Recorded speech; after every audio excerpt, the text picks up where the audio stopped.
আসসালামু আলাইকুম, আমি মোহাম্মদ সুদীপ।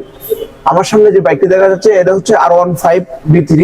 এই বাইকটি আমাদের কাছে নিয়ে আসে। বাইকটি হঠাৎ করে রাস্তায় ধাক্কাধাক্কি করতেছে, বা ধাক্কাধাক্কিটা কেন করতেছে আমি আপনাদের সাথে শেয়ার করব, যেন আপনি আপনার কাঙ্ক্ষিত বাইককে সুরক্ষিত রাখতে পারেন এই প্রবলেমটা থেকে। আসলে প্রবলেমটা কোন জায়গা থেকে হচ্ছে আমি ওটাও আপনাদেরকে দেখাবো।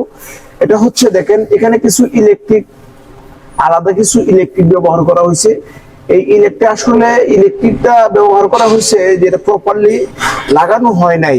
এই ইলেকট্রিক থেকে বাইকের যে স্টার্টিং এর লাইন আছে, এই লাইন ডিসকানেক্ট হয়ে গেছে, যার কারণে বাইকটি বন্ধ হয়ে গেছিল রাস্তায়। তখন কিন্তু আমাদের সাথে যোগাযোগ করে বা বাইকটা নিয়ে আসে, আমরা কিন্তু প্রপারলি চেক করে দেখলাম যে বাইকের যে আলাদা ইলেকট্রিক ওয়্যারিং কাজ করা হয়েছে, ওখান থেকে কিন্তু মূলত প্রবলেমটা ক্রিয়েট হয়েছে। সো আমরা কিন্তু এই বাইকের সম্পূর্ণ ওয়্যারিং চেক করলাম।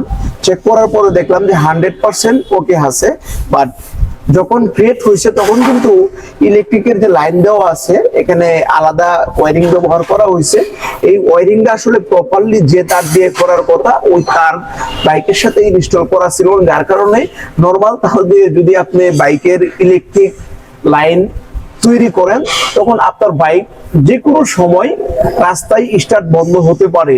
যদি আপনি আলাদা ডিভাইস ইউজ করেন, যেমন এখানে যে যে ইলেকট্রিক বিভিন্ন রকমের দেখেন লাইট লাগানো আছে, এই টেকনোলজির কারণেই কিন্তু বাইকটা হঠাৎ করে বন্ধ হয়ে গেছে।